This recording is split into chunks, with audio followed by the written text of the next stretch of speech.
You are surrounded by voices. They influence who you are and encourage you to chase your dreams. But some voices hold you back. They say you can't do it. You're too loud or too quiet, too slow, too hyper, too distracted. You're just not the right fit. But there's more than just those voices. There's a voice that was created inside of you, speaking to you, reminding you who you are. And this voice inside says you are strong enough, brave enough, smart enough, and more than capable. You are more than just a student. You are an original, a pioneer, a visionary, a history maker. You are a leader. Well, good morning, Transit. How are we today? My name is Lauren. If it's your first time here, we're so glad that you're here. And you picked a great day to be here. Hopefully you got a donut, maybe you got your face painted, you got to celebrate Transit's birthday with us. But also, today we're starting a brand new series. And when we say series, what we mean is simply, over the next few weeks, we're gonna dive into one topic and see what God has to say about it and how we can apply it to our everyday lives. And so over the next few weeks, we're gonna be talking about the topic of leadership. Now, before we dive in, I just wanted to gauge where you guys are at with some popular leaders from movies and TV shows, okay? I kind of wanted to get your opinion on if you would follow these fictional characters or not. So I'm gonna show you a picture of a leader from a TV show or a movie, and you're just gonna give me a thumbs up if yes, absolutely, you would follow that person. You're gonna give me a thumbs in between if you're like, you know, desperate times call for desperate measures. If I really had to, I would. And you're gonna give me a thumbs down. I'm like, absolutely not. I will do my own thing, okay? So here's the first one. I wanna know, Percy Jackson. Are we following? Okay, a lot of thumbs up, a few thumbs in between. All right. If I can be honest, I haven't seen this yet. Should I watch it? Is it pretty good? Okay. All right, next one, we have Hiccup from How to Train Your Dragon. And I gave you cartoon and live action, so you couldn't yell at me, okay? All right, thumbs up for Hiccup. Okay, yeah, a few people, thumbs in between. You guys, okay. All right, this next one, hopefully you know her. This is Katniss Everdeen from the Absolutely, yes. Maybe instead of a thumbs up, you could, I volunteer as tribute, yes. Okay, a lot of people following Katniss. That's a wise decision. This next one, it's not one person, it's a group. That is the Madagascar penguins. Okay. That is the right answer. 100%, I would follow them into war, okay? And I'll tell you why. Here's some qualities about the penguins that I admire. First of all, they're strategists. They always have a plan. They also always have each other's backs. They're very high trusting of each other. And they always have a backup plan, right? If things go wrong, what do?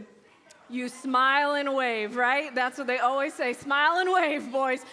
They are the best, and I would trust them with my life. Okay, so whether or not you decided to follow one of these people, all of these characters do have some pretty good leadership qualities. And you can see when you watch the movies or the TV show, you can easily pinpoint them as the leaders of the story. You can tell by the way they carry themselves. You can tell by the way they don't back down from challenges. You can tell by the way they want to advocate for the people around them. And by the end of the movie or the TV show, there's often this grand transformation where they are clearly the heroes. By the way they dress, by the way they look. And unfortunately, when movies or TV shows tell us that in order to be a great leader, you must be a grand hero, we can easily count ourselves out of being a leader. We can have a hard time seeing ourselves as a leader because we don't always see ourselves as leaders. We don't see ourselves depicted in these stories and in these movies and in these TV shows, and we look at them and we think, well, I can't do what they do because I'm not smart enough, I'm not popular enough, I'm not strong enough, I'm not brave enough. Whatever it is, we can have a whole list. We can see other people as leaders, but we have a hard time seeing ourselves as leaders. And if there was anyone who had a hard time seeing themselves as a leader, it was a guy named Moses. And we can find the story of Moses throughout a few books in the Old Testament, which is the first half of the Bible. But today we're going to be in the book of Exodus. We're going to track along with his story for a little while, and I'm going to try to give a brief, concise recap on Moses' background before we jump in so you're all caught up on what he's been through. So in Exodus chapter 1, Moses was born.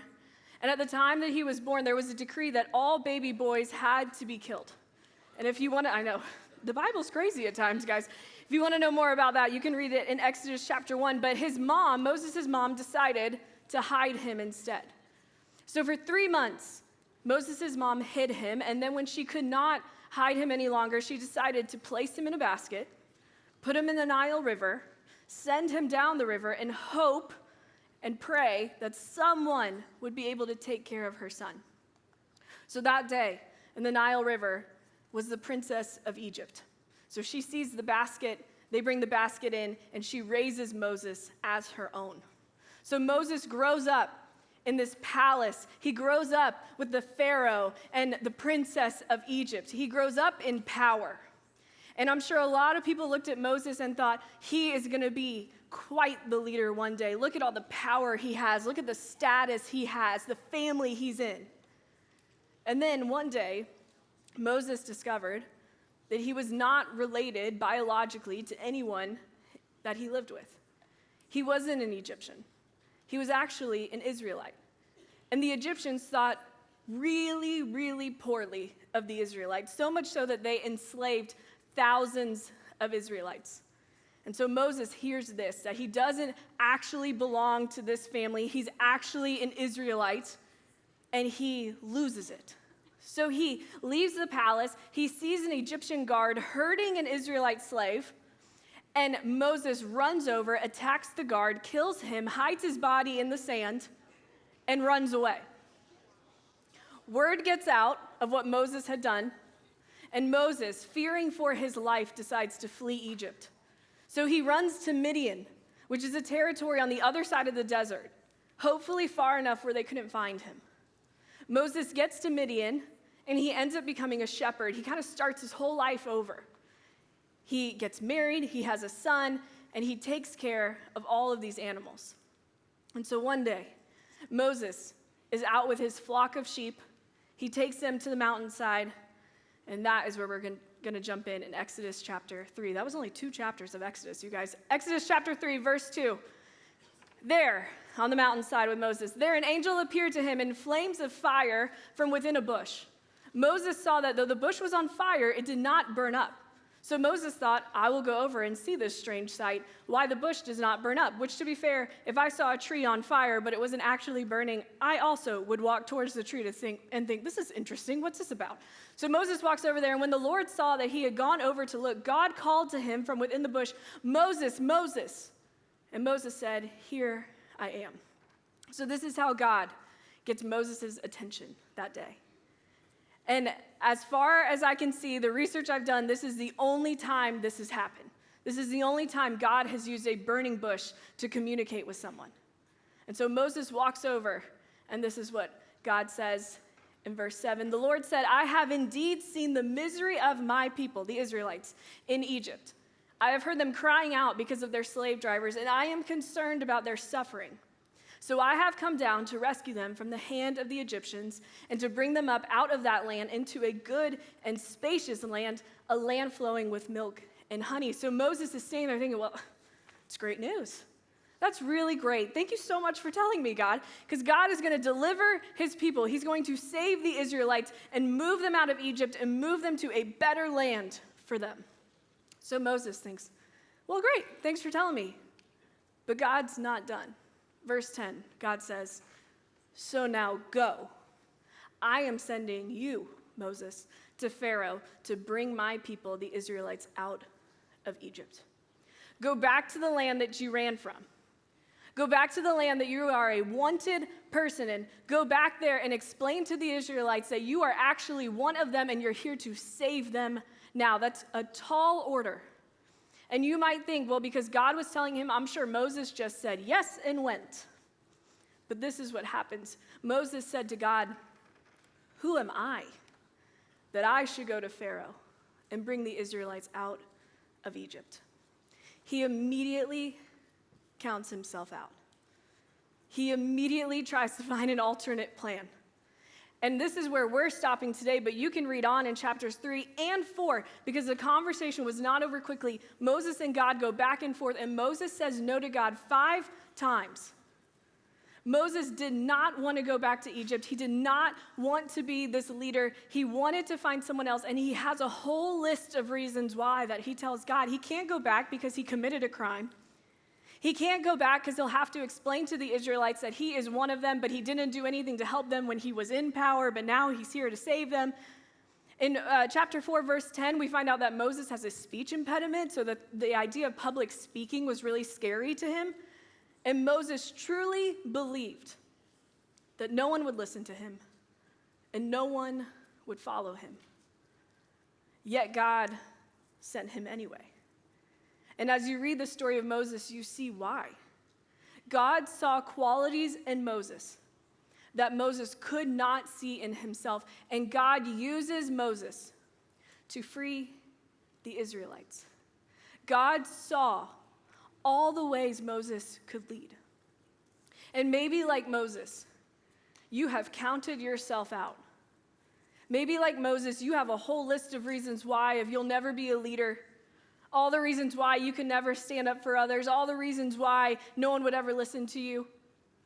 But just like Moses, God sees all the ways you can lead.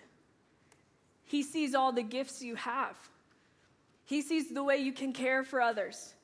He sees the way you can encourage others and include them. He sees the way you can stand up, the way you can advocate for the people around you. He sees all the talents you have. He sees all the qualities you have because he gave them to you. God sees how you can lead on your team, in your classes, in your family, in your friend group, in your small group, at home with your siblings. He sees all that because he gave you the abilities to do so. So Moses eventually decides to trust God, decides to step out in faith, decides to be bold and believe that God is going to be with him, that God has equipped him for this challenge. And what if we did the same? What if we decided to be bold? What if we decided to believe that God has gifted us the qualities, the gifts we need to lead and to love the people around us, to care for his people just like Moses did? And so I always like to give you a challenge. I always like to give you just a small thing that you can put into practice this week. And today the challenge is simple. I just want you to lead where you are. God has you where you are for a reason. You are on your team for a reason. You are in your dance classes for a reason. You are in your classes for a reason. You have your siblings for a reason. You have your cousins, your neighborhood friends. You are in your spot for a reason. And you can lead where you are. You can encourage the people around you. You can stand up for what's right. You can be bold and include people. You can be a great leader. God sees it. And so, this challenge starts today in your small group. What would it look like to go first? To lead with honesty and vulnerability, to listen to others, to encourage them? What would it look like to lead in the car ride home? What would it look like to lead in your house today? To lead at practice this week and in your classes tomorrow? Who knows how God will use you and all the gifts he's given you to care for the people around you.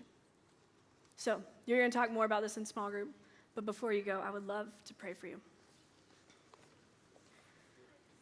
God, thank you so much for this day. God, a day where we get to come here and just have a lot of fun and throw a party, God, and celebrate what you do in transit every single week.